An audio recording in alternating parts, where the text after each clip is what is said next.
D'accord.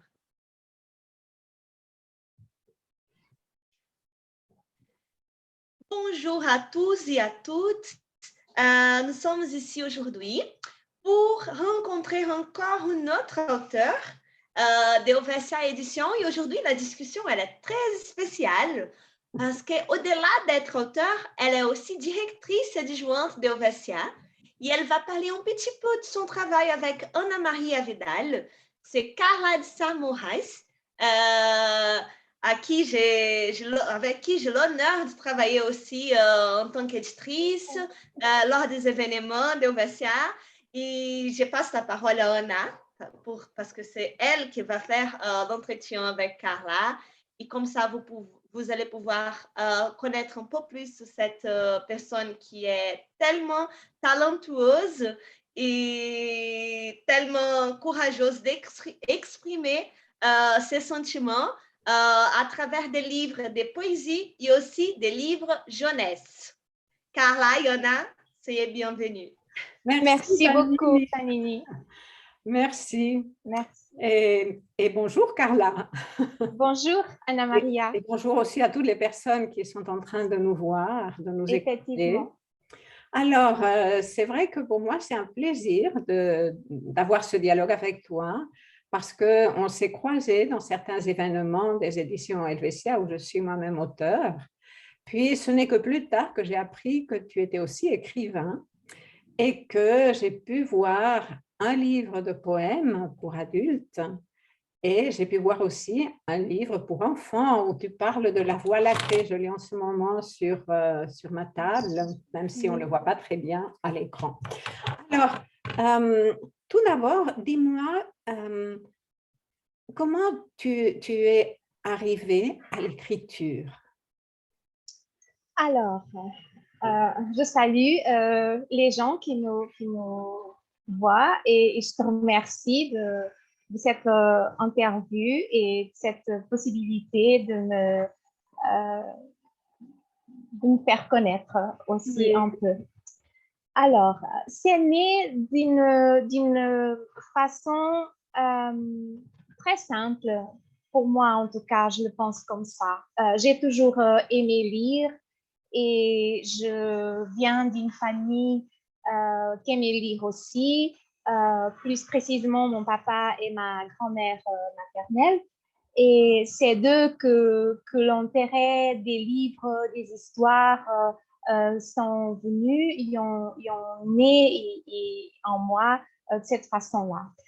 Plus tard, j'ai découvert que je pouvais exprimer parce que j'étais assez timide et réservée, plus réservée que timide en fait, mais m'empêchait quand même de exprimer mes sentiments. Je me suis sentie toujours un peu à côté de la plaque, des fois dans le vrai sens de l'expression, à côté de la plaque. Peut-être par ma sensibilité, ma façon de voir les choses et mon désir constant de changer le monde, plutôt les mentalités des gens dans un sens fraternel, tu sais, où l'amour, l'altruisme s'engage et tout, et dans ce sens-là. Et j'étais très mal comprise et j'étais vue aussi comme un être un peu bizarre. Et à 17 ans, et il faut le dire parce que c'est ça qui a fait que je prenne un stylo et je commence à écrire, j'ai un chagrin d'amour. Oui. Alors, tu imagines, à 17 ans, un chagrin d'amour, c'est énorme. C'est un désespoir, c'est la fin du monde, exactement. Et alors, un chagrin d'amour tellement grand et puissant que je me disais que j'allais plus jamais aimer, que je pourrais plus jamais aimer, tellement j'étais déçue et blessée et tout. Et j'ai pris ma plume pour écrire. et depuis, je ne suis jamais arrêtée. J'écris depuis mes 17 ans. Voilà. C'est toujours des poèmes ou tu as aussi écrit en prose? Parce que ce que j'ai vu jusqu'à présent, c'est en poésie, mais je sais que tu as un nouveau bouquin qui va bientôt être publié et je ne sais pas si c'est de la prose ou si c'est aussi de la poésie. C'est aussi de la prose. J'ai écrit aussi de la prose. Bon, je suis plus dans ma came, si on peut dire comme ça, c'est la poésie. C'est là vraiment où j'arrive à mettre d'or et à exprimer tous mes sentiments vis-à-vis, pas seulement de ma vie, de mes expériences à moi, mais de tout ce qui m'entoure, parce que où je puise mon inspiration, c'est dans l'être humain, dans le vécu de l'être humain, ce qu'il vit, comme il le vit, comme il réagit, comme il lutte, comme il se... comment dire, comme il grandit, comme tout. Alors, j'observe beaucoup les gens. Quand je suis au tea room, quand je suis dans un jardin, quand je suis dans la rue, au supermarché. Des fois, mon mari a dit « Oh, dépêche-toi » parce que je reste là figée et il pense que je suis en train de voir quelque chose. Mais non, il y a une discussion qui se passe, il y a un échange entre les gens et moi, je capte tout ça. Et des fois, pour être un peu discrète, je ne le fais pas sur le moment, mais dès que j'arrive dans la voiture, j'ai toujours un bloc de notes, un stylo, donc je prends toutes ces choses. Et après, je ne peux pas dire non plus que j'ai un moment pour écrire. Non, ça vient comme ça peut venir tous les jours, à tout le moment. Je peux passer une journée entière à écrire, comme je peux passer une semaine sans écrire un seul mot. Enfin, mais c'est de là que je puise mon inspiration pour écrire. La prose, elle sort aussi, et j'écris aussi, j'arrive à raconter une histoire, un conte, quelque chose comme ça, mais demande beaucoup plus de moi. Et des fois, je me sens un peu bloquée, mon imagination, parce que pour écrire de la prose, je pense que si tu ne racontes pas une biographie, quelque chose que tu connais déjà et que tu essayes de résumer par tes propres mots, la prose, c'est vraiment un exercice qui demande beaucoup de moi. Oui, il y a quelques instants, tu as parlé de ton désir que par ton écriture, tu participes à changer la vision des choses, le monde. Et tu mets sur la table une thématique qui se présente souvent par rapport à quelle est la fonction de l'écriture et quelle est la fonction de la créativité pour les artistes. Donc, est-ce que tu pourrais m'en dire un peu plus? Bon, je pense que nous sommes toujours vecteurs de changement. Je pense que nous pouvons aussi apporter beaucoup à l'humanité parce que à la force d'écrire et des gens qui lisent, on peut vraiment faire démarrer une énergie et un mouvement que grandit, que crée des formes et que peut aller combattre un tas de situations qui sont injustes, qui donnent de la souffrance. Je parle, par exemple, de certains enfants, de ce qu'ils souffrent, de la maltraitance, de la femme qui est battue, de la femme qui n'a pas de valeur. Enfin, toutes ces choses-là, des personnes âgées, de la façon comme elles sont traitées, sans amour, sans respect, sans attention.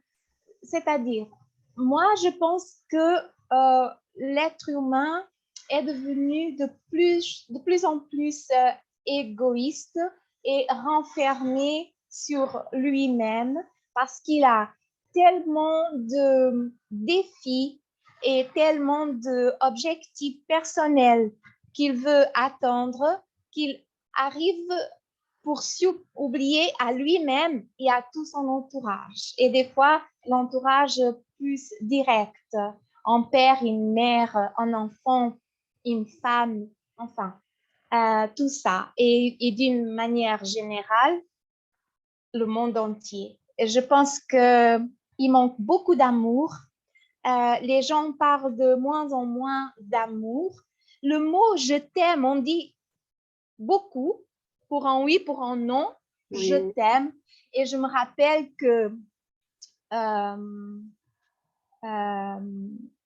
un auteur de l'Académie française, que maintenant je ne me rappelle pas son nom, c'est pas Jean d'Omerson, c'est un autre très connu, celui qui a écrit La grammaire est une chanson simple.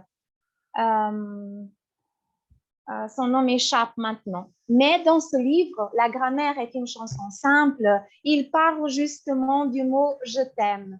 Et c'est le mot qui parle. Il dit que se sent offensé parce que tout le monde l'emploie sans une vraie motivation. Il dit je sers à plus rien parce que tout le monde utilise ce mot, mais sans la force que ce mot a quand on dit je t'aime. C'est Erik Orsena, l'auteur. Erik Orsena, bah voilà, c'est Erik Orsena, oui. Oui. Mais là, tu touches aussi une autre thématique qui me semble importante, c'est comment le langage s'est appauvri dans notre temps. J'ai des personnes qui sont des amis, qui sont dans le monde de l'éducation et qui ont déjà un certain âge, certains sont à la retraite, et ils ont été témoins de comment le langage s'appauvrissait au fur et à mesure dans les dernières années.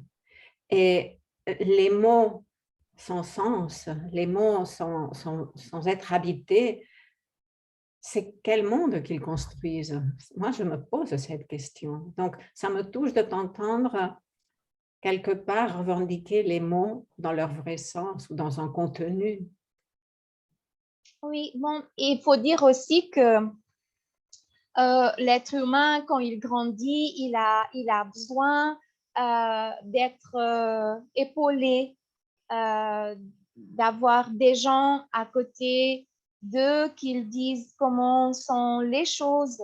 Il a besoin d'être contrarié, frustré, parce que c'est ça qui forge un bon caractère, une bonne personnalité. On ne peut pas tout avoir et on doit accepter ça et on doit comprendre pourquoi on ne peut pas tout avoir. Et une certaine discipline, des heures pour pouvoir regarder. Peut-être je suis un peu carrée, peut-être non. Je pense que je suis un peu carrée dans ma vision d'éducation aussi. Mais je pense que les enfants aujourd'hui sont très livrés à eux-mêmes et on les laisse faire tout ce qu'ils veulent pour qu'ils nous laissent tranquilles et nous, parce qu'on est fatigué, parce qu'on n'a plus envie, parce qu'on veut aussi vivre des moments à nous quand on rentre chez nous. Mais là, on ne fait pas d'enfants. On ne fait pas d'enfants. On opte, on ne fait pas d'enfants. Parce que faire un enfant, c'est un engagement minimum jusqu'à 25 ans. minimum.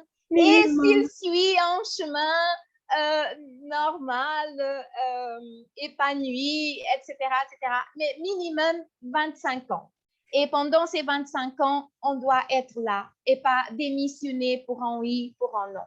Parce que je critique personne, que ce soit clair, c'est ma vision des choses, c'est ma façon de voir ça. C'est comme ça que j'ai éduqué ma fille. C'est comme ça que j'essaye d'épauler ma petite fille, Zoé, depuis déjà toute petite, pour qu'elle commence à comprendre qu'il y a des obstacles, qu'on ne peut pas toujours vaincre, qu'on doit se battre, qu'on doit travailler pour obtenir certaines choses. Et voilà, qu'on n'a pas droit à tout faire et à tout dire, qu'il y a toujours tierces personnes qui peuvent être prises là-dedans et créer des situations un peu compliquées, fragiles. Donc, c'est ça. Et ça se construit au fur et à mesure et pas être tout le temps devant la télé et pas tout le temps devant le téléphone. Je dis pas que c'est mauvais, non, parce que ma fille à 8 ans, elle avait un téléphone portable. Donc, j'avais besoin qu'elle aille en téléphone portable. Mais il y avait des règles. Voilà. Et puis, il y a les livres. Il y a toujours les livres, les bons livres. Hein? Oui. C'est ça que je dis. Une bonne compagnie, c'est toujours un livre. Quand tu ne sais pas quoi faire, quoi dire, a toujours un livre qui va t'aider. Toujours. Tu choisis un sujet et dis ça. Aujourd'hui, on va parler de la mer. Aujourd'hui, on va parler des animaux.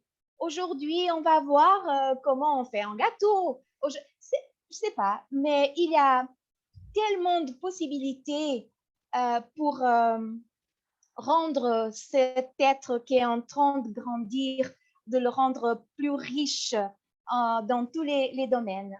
Hein? Et le vocabulaire aussi, c'est important. La valeur des mots, la valeur. Tout à fait. Je te rejoins dans l'amour des livres et dans l'importance de la lecture. Et des fois, ça me touche de voir une partie des jeunes, pas tous, mais une partie des jeunes qui sont que dans l'audiovisuel, qui ne sont plus dans le livre. Et pour moi, le livre, ça a été une compagnie et une nourriture depuis très petite. Et je ne conçois pas vivre sans livre, sans lire. Et même, je peux partager une anecdote. Chez moi, quand j'étais petite, chez mes parents, tous les murs étaient tapissés de livres. Et puis, quand j'allais chez des amis de l'école et il y avait des murs où il n'y avait pas des livres, pour moi, ce n'était pas une maison, une vraie maison. Elle est pleine de livres. Oui. Donc, oui. Alors, Carla, avant, je t'ai demandé la différence entre écrire de la prose ou de la poésie. Mais maintenant, j'aimerais que tu nous parles de qu'est-ce qui est différent pour toi quand tu écris pour des adultes ou quand tu écris pour des enfants. Et comment ça se fait que tu as décidé d'écrire pour des enfants? Ah, comment j'ai décidé? En fait, j'ai rien décidé. Ah, ça c'est intéressant. On m'a mis là-dedans, on m'a poussé. On m'a poussé. Et c'est qui? On t'a poussé et tu as accepté quand même. Oui, exactement. Mais j'étais un peu... je ne voulais pas trop. Mais bon, mais on m'a dit, on m'a mis ça comme un défi et j'ai accepté. C'était Janini qui m'a dit, pourquoi tu n'écris pas un livre pour enfants? Je dis, mon Dieu, mais qu'est-ce que je vais écrire pour enfants? Écrire quoi? Il y a plein d'histoires comme ça. Moi, je vais écrire quoi? J'aimerais écrire quelque chose qui, à la fin, l'enfant puisse apprendre et puisse aussi s'appuyer sur ce livre pour quelque chose. Et j'ai réfléchi et je me suis dit, bah, pourquoi pas choisir des thèmes qui, à l'école, déjà, sont assez difficiles et quelques-uns même ennuyants. Donc, et à travers en forme de poésie, ça peut rendre intéressant et la mémoration est beaucoup plus facile de se faire. Et comme j'aime beaucoup l'univers et tout ce domaine de l'astronomie, j'ai décidé que j'allais écrire sur notre Voie lactée. Parce que j'ai constaté aussi qu'il y a beaucoup d'enfants qui ne savent pas ce que c'est le soleil, la lune, une étoile, enfin. Et je me suis dit, bah, pourquoi pas, on a un univers tellement beau, rempli de toutes ces choses, et notre Voie lactée, elle est tellement grande et tellement pleine de secrets et des choses intéressantes, alors je vais écrire sur la Voie lactée. Mais c'est Janini qui m'a mis sur cette route d'écrire pour la jeunesse. Oui. Et après, j'ai... Excuse-moi, parce qu'en parlant de soleil, il y a le soleil qui vient de sortir le nez derrière des nuages. Et là, j'étais en train d'être éblouie et je préfère te voir. Exactement. OK, merci. Et puis, alors, pour ça, c'est écrire pour enfants. C'est très difficile, écrire pour enfants. C'est un public qui est très exigeant, qui est très cash, parce que quand il n'aime pas, il n'aime pas.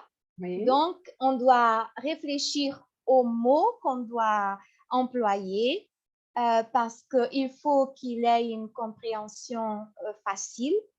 N'a pas besoin que le mot soit facile, a besoin que la compréhension soit facile de ce mot-là. Donc, c'est un choix très rigoureux de mots qu'on doit employer. Donc, je parle par exemple pour la Voie lactée, où j'ai fait des recherches pour écrire tout ça et que ça m'a procuré beaucoup de plaisir parce qu'au fur et à mesure, je me disais, ah, Carla, t'as oublié ça? Comment t'as oublié ça? T'as étudié ça et t'as oublié ça? Ah oui, c'est ça, c'est vrai. Alors, j'ai revu toute cette matière et tout. Ça m'a donné beaucoup de plaisir. Mais j'ai dû vraiment choisir les mots pour que l'enfant puisse avoir une compréhension directe du texte quand il allait le lire ou quand quelqu'un allait lire pour lui. Mais exige beaucoup plus écrire pour la jeunesse que écrire pour les adultes. C'est intéressant en t'écoutant au début de notre conversation. Tu as situé le démarrage de ton écriture dans un moment de grande souffrance, la souffrance amoureuse. Mais là, tu parles de la joie d'écrire. Oui. Et je trouve intéressant de souligner ces deux aspects parce qu'il y a une vision un peu romantique que c'est par la souffrance qu'on sublime et qu'on crée et tout ça. Et puis, je vois que tu fais mention de deux expériences, une en lien avec la souffrance et l'autre en lien avec la joie. Alors, c'est comment maintenant pour toi d'écrire par rapport à ces registres qui peuvent aller depuis la souffrance jusqu'à la joie? Justement, pour les adultes, je suis plutôt dans la souffrance. Je ne sais pas pourquoi, mais mes poèmes sont assez tristes. Quand j'écris beaucoup dans la tristesse. Pas la mienne, mais il devient triste parce que ça va retrater la tristesse de quelqu'un d'autre. Okay. Pour un enfant, je ne peux pas l'imposer cette tristesse. Il doit avoir la joie de vivre. Voyez? C'est pas facile et tous les enfants n'ont pas cette joie de vivre. Être enfant, comme je dis souvent, n'est pas synonyme de bonheur, malheureusement, n'est pas. Mais, et pour cela, je dois écrire des choses gaies, des choses joyeuses, des choses qui font changer et disparaître ces nuages qu'ils ont dans leur tête. Donc, il faut que j'écrive des choses lumineuses, des choses qui donnent envie de lire et de dire et de vivre et de se battre et dire derrière ce que je vis, il y a quand même cet espoir. La vie est quand même tout de même belle, donc je ne vais pas me laisser abattre. Il faut commencer, parce qu'on ne sait pas, mais il y a des enfants qui se battent depuis des âges très, très jeunes. Je ne sais pas où ils vont trouver la force, le courage, la détermination de se battre, de ne pas se laisser aller dans des schémas bizarres, destructifs, etc. et tout. Mais il y a pas mal d'enfants que je connais malheureusement qui sont battus depuis très, très jeunes. Alors, quand ils prennent un bouquin, alors il faut qu'ils voyagent dans ce bouquin parce que le pouvoir du livre est justement ça, et qu'on puisse voyager, s'évader, et tout d'un coup, notre imagination, on a un cerveau merveilleux que notre créateur nous fait. On peut créer des images, les plus belles aux plus moches. Alors, on va choisir les plus belles. Et oui, tant qu'à faire. Exactement, oui, voilà. Alors, Oui. c'est pour ça. C'est un effort que je fais, et je le fais exprès et consciemment, de trouver les bons mots pour avoir de la joie et de la satisfaction à lire un livre que j'écris, et pas de plonger l'enfant encore plus dans sa déprime ou dans son mal-être. Par Oui. contre, pour les adultes, quand ils lisent, c'est vrai, quand ils lisent des poèmes de moi, ils sont tellement profonds et douloureux, mais ça, c'est aussi un peu exprès pour que les gens se réveillent et que pensent, oh là là, il y a des gens qui ont vécu ça. Et on pense toujours que les mauvaises choses peuvent arriver aux autres, qu'aux autres et pas à nous. Et personne n'est à l'abri. Personne n'est à l'abri. Oui. Quand on voit quelqu'un qui souffre et on ferme les yeux, quand on voit quelqu'un qui a de la peine à se nourrir et on ferme les yeux, quand on voit quelqu'un qui est battu, on ferme les yeux, on est si coupable que les gens qui agressent ces personnes-là. Donc, et ma poésie, elle va dans ce sens-là, lire et que les gens le fassent en électrochoc et disent « Oh, c'est quoi ça? Pourquoi? J'ai pas pensé à ça, je ne suis pas au courant. » Et aller voir, aller s'intéresser à ce genre de personnes qui souffrent et faire partie des mouvements, des choses qui puissent aider ces gens à s'en sortir. Des fois, ils ne demandent pas beaucoup, ni d'argent, demandent juste un peu de notre temps et de l'intérêt qu'on peut et motivation qu'on peut de notre cœur, finalement. Exactement, oui. Oui. Ok, Carla. Et puis, le livre qui est sur le point de sortir, est-ce que tu peux nous en parler? Ah, le livre que je vais sortir avec Helvetia, c'est une histoire pour jeunesse, et c'est les deux êtres que ce moment-là je chéris plus, de plus, que c'est Zoé, ma petite fille, et Lara, ma petite chienne. Donc, donc voilà, j'ai écrit une aventure où Lara et puis je me suis basée, mon inspiration pour le rôle de Lara est partie sur La croisée du monde de Philip Pullman. Et dans La croisée du monde de Philip Pullman, il y a les diamonds. Et le diamant, c'est un animal qui a l'esprit, à l'âme de l'enfant. Donc, dès que l'enfant est né, cet animal est né presque en même temps. Il suit l'enfant jusqu'à l'âge adulte et il est là toujours pour protéger l'enfant pendant qu'il est enfant et après adulte tant qu'il est adulte. Et c'est comme un ange gardien. Aussi, c'est exactement un sage qui conseille, qui voit le danger avant lui.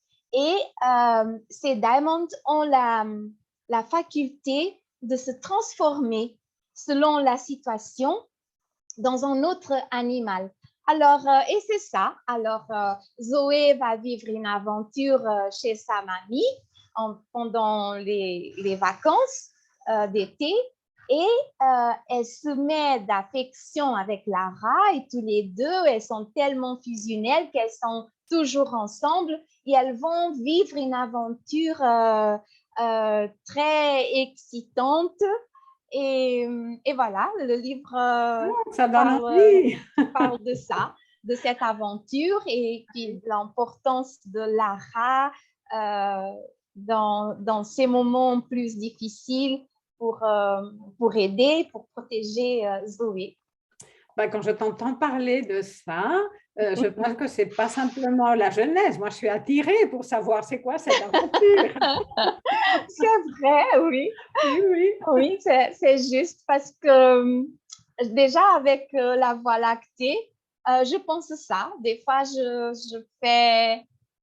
viens feuilleter un peu le livre et je le lis et je dis, mais c'est quand même intéressant. Ça Et peut oui. aussi être intéressant pour les adultes. Et, et dans les estivales du livre à Montreux, en juin passé, j'ai vendu pas mal de livres de la Voie lactée. Alors, j'ai trouvé ça extraordinaire. Et oui. Et oui, ça m'a fait beaucoup plaisir de voir que les gens sont intéressés, que le livre a éveillé l'intérêt et la curiosité. En fait, apprendre avec la poésie, la Voie lactée, ça fait partie d'une collection que va sortir. Il y a encore quelques volumes à faire sur d'autres thèmes et que va sortir au fur et à mesure que j'écriverai. OK. Alors, en plus de ta facette comme écrivaine, tu es la directrice adjointe à Helvetia. Alors, c'est quoi pour toi d'être dans ce métier, dans ce rôle? Bon, mon rôle, ce métier, pour moi, je sais pas si je peux dire que c'est un métier, non. Mais quand j'ai rencontré Janini, donc elle avait déjà Helvetia. Helvetia existait déjà depuis 1 an. OK. Et on s'est rencontrés et un jour, on est sortis ensemble, on regardait un match de Portugal, je ne sais pas déjà avec qui, dans un jardin à Vevey. Et on discutait du travail, des choses comme ça. Je demandais comment ça allait, comment ça se passait et tout. Et elle a dit, j'ai pas mal de travail, des fois, j'arrive pas à tout faire, etc. et tout, et tout. Alors, je lui ai dit, si jamais tu as besoin de quelque chose, dis, parce que je peux t'aider. Je ne sais pas, je suis pas très douée pour l'informatique, pour les ordinateurs. Et aujourd'hui, on fait tout avec ce matériel-là. Mais Oui. dis-moi, qu'est-ce que je peux faire pour t'aider? Parce qu'en plus, j'apprenais qu'elle était enceinte de 2 mois. Alors, travailler enceinte dans un pays qu'elle ne connaissait pas très bien et tout et tout. Alors, je me suis mise à sa disposition. Et j'ai fait quelques petites choses comme ça. Et un jour, elle me propose vraiment de faire partie de son équipe Helvetia. Et elle me donne ce titre directrice adjointe de Helvetia Édition que j'ai beaucoup d'honneur à, à l'exécuter et à faire le mieux que je peux. Mais c'est vrai que le gros et le grand travail est fait par Janini. Je suis dans le backstage, là, derrière. Je suis, comme on dit, les piliers. Je suis les piliers. Je l'épaule en tout. Je défends ses projets. Des fois, je vois qu'est-ce que ça peut se faire mieux. qu'est-ce que ça donne. Parce que l'âge, ça paye ça aussi, n'est-ce pas? Eh oui, eh oui. Et doit servir à quelque chose. Absolument. Toutes ces années qu'on vit, n'est-ce pas? L'expérience est un plus. Exactement. Alors, je le mets au service d'Helvetia et au service de Janini. Et puis voilà, je suis la logistique, je suis le soutien, je suis tout ce qu'elle n'arrive pas à faire elle-même ou à trouver. Je suis toujours là. Contre vent et marée, je suis toujours là pour Helvetia. Et ça fait un grand plaisir. Et parce que c'est un travail vraiment qui a été fait petit à petit avec beaucoup de force, de courage, de détermination. Et là, je parle de Janini parce que c'est elle qui est à la tête de tout ça. Et pour des épaules, c'est pas qu'elle a des épaules fragiles, non, mais elles sont des épaules très jeunes, Oui. vous voyez, mais elle a des épaules solides. Oui. Et elle va devant, elle va en avant, elle avance et elle a déjà réalisé des choses magnifiques et des choses énormes avec cette Helvetia édition. Et puis est venu le Festival de poésie de Lisbonne, l'idée qu'elle a eue de créer ce festival et on va faire notre 7e édition, voyez. Donc, il y a beaucoup de travail, il y a toujours de la nouveauté. Elle est quelqu'un de très avant-gardiste, elle est toujours devant, elle voit beaucoup, elle raisonne très vite et elle comprend très vite et elle agit très vite. Et c'est ça. Et ces 25 ans sont des 25 ans qui équivalent, je ne sais pas, à 30, 40 d'expérience. Mais bon, mais c'est un être humain qui a aussi son côté émotionnel. Et comme nous tous, n'est-ce pas? Oui, et c'est ce côté-là, exactement. Et je rentre là, c'est là que je m'installe dans ce côté, comme une forteresse, vous voyez? Il y a Helvetia Édition, Janini devant, et moi, je suis derrière. Et puis voilà, je supporte tout ce qu'il faut supporter pour que cette Helvetia va de l'avant, toujours de l'avant. Oui. Pour qu'il y ait de beaux livres qui naissent constamment. Oui, exactement. Oui, oui, oui, oui. On a aussi des collaborateurs très, très engagés, des personnes avec qui nous pouvons compter à tout le moment. Et ça, c'est important aussi parce qu'on ne fait rien tout seul, n'est-ce pas? Donc, il faut être consciente de ça et remercier et être reconnaissant pour tous ces gens qui travaillent avec nous et pour nous et toujours en formant de plus en plus une Helvetia plus solide, plus mature et que ça grandit. Merci beaucoup, Carla, pour tous ces partages. Merci aussi à nos spectateurs, à nos spectatrices. J'espère qu'elles auront envie de continuer à plonger dans la lecture, à découvrir encore plus Helvetia et à pouvoir s'émerveiller de tout ce qui va encore surgir de cette maison d'édition et qu'est-ce qui va encore surgir de ta plume. En tout cas, on en parlera quand tu auras sorti ton livre, là, cette aventure dont tu viens de nous donner un avant-goût et l'envie. Avec plaisir, oui, avec plaisir. Merci encore, Anna-Maria. Merci beaucoup. Alors... Merci à tous ceux qui vont nous revoir. Merci beaucoup. Et nous sommes là, Helvetia Édition. Nous sommes là aussi. Oui. Au revoir. Au revoir. Merci. Au revoir.